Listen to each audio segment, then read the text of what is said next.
Welcome to Geopolitics Universe.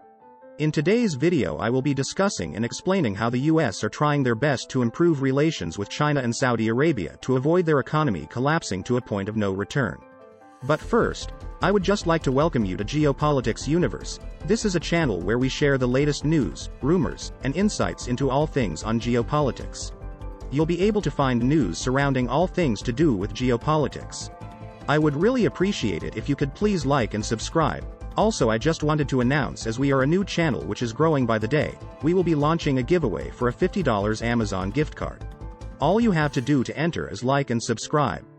The giveaway winner will be announced in due course. Now let's carry on with the video. In September, OPEC Plus announced a 2 million barrel per day cut in oil production. 2 months earlier, President Joe Biden's visit to Saudi Arabia, amid turbulent economic and geopolitical dynamics, had provoked a torrent of pundit and media commentary about the agenda, the dynamics of the exchange, and conflicting expectations about outcomes. The US media expressed concerns over Saudi Arabia's human rights records and its war in Yemen. Regional analysts were equally skeptical of the visit, but for different reasons. They cited inconsistencies in US foreign policy and its commitment to the region.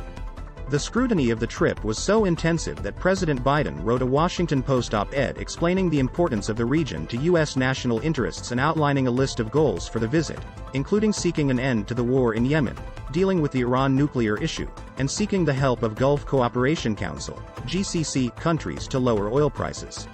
Such negative perceptions of U.S. foreign policy come as no surprise and are reasonably justified based on the inconsistencies in U.S. policy.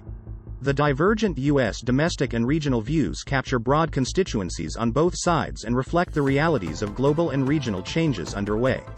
For its part, the United States skirted the rhetoric of democracy and human rights by promoting the concept of partnership with countries that support a rules-based global order, while feigning amnesia about Biden's political campaign bluster promising to make Saudi Arabia a pariah state. As for regional leaders, there was no denying the underlying sense of schadenfreude throughout the visit. Although crude oil prices have declined by nearly 25% since July, until the OPEC Plus production cuts announced in October, this decline was more likely due to a drop in demand from the global economic slowdown and rising expectation of a global recession. The confluence of rapidly growing trade between the GCC and China and the emerging schisms with the United States have created closer ties for the region with Beijing as politics followed economics, leading to further estrangement with the United States. The timing of the OPEC Plus decision to cut oil output, however justifiable from a technical perspective, could only deepen the rift with the United States against a background of tectonic shifts in the global economic and geopolitical order.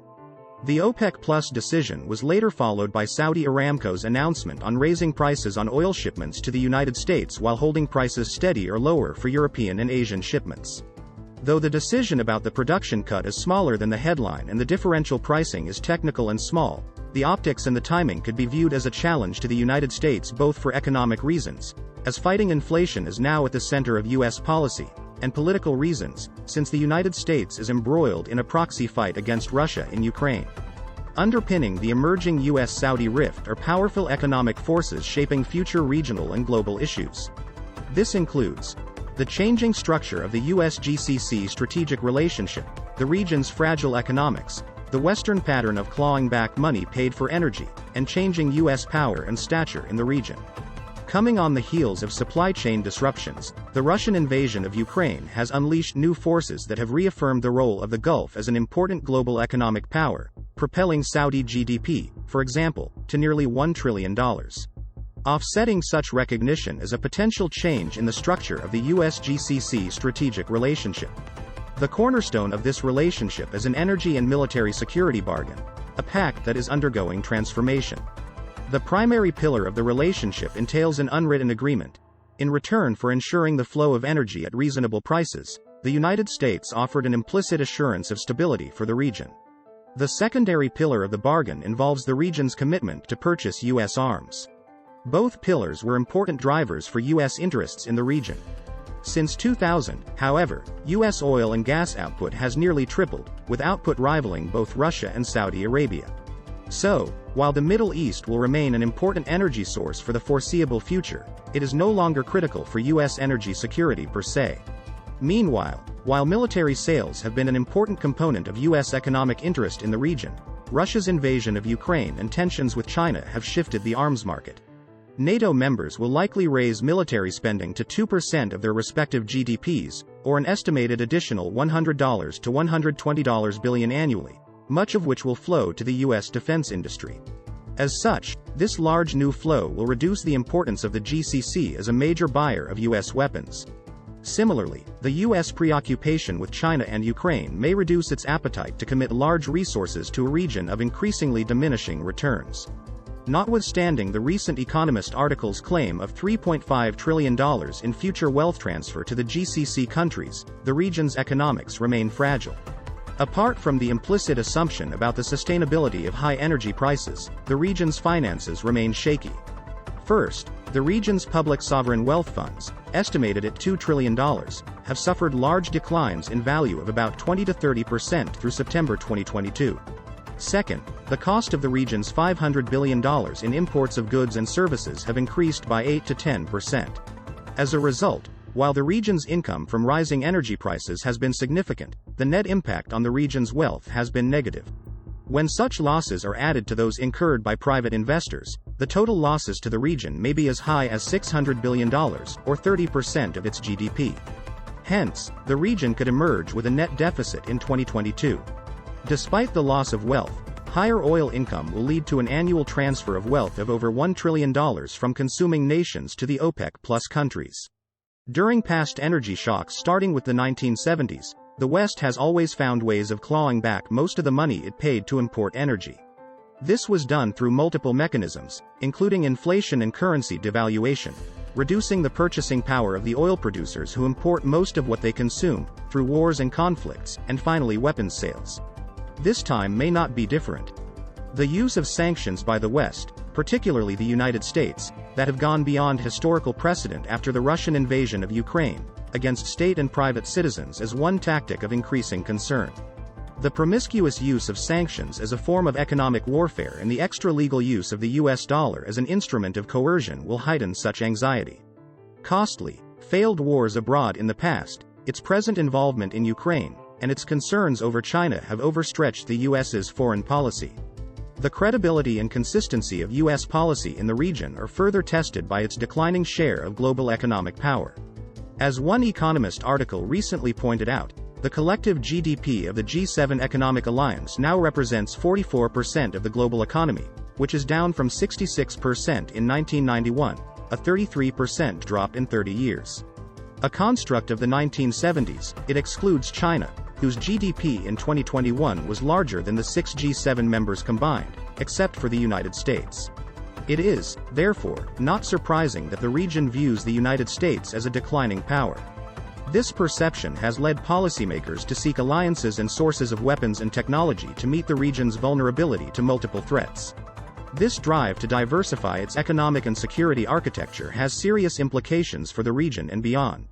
While China and Russia will sell weapons to the region, neither can nor will displace the United States as a security guarantor in the near term.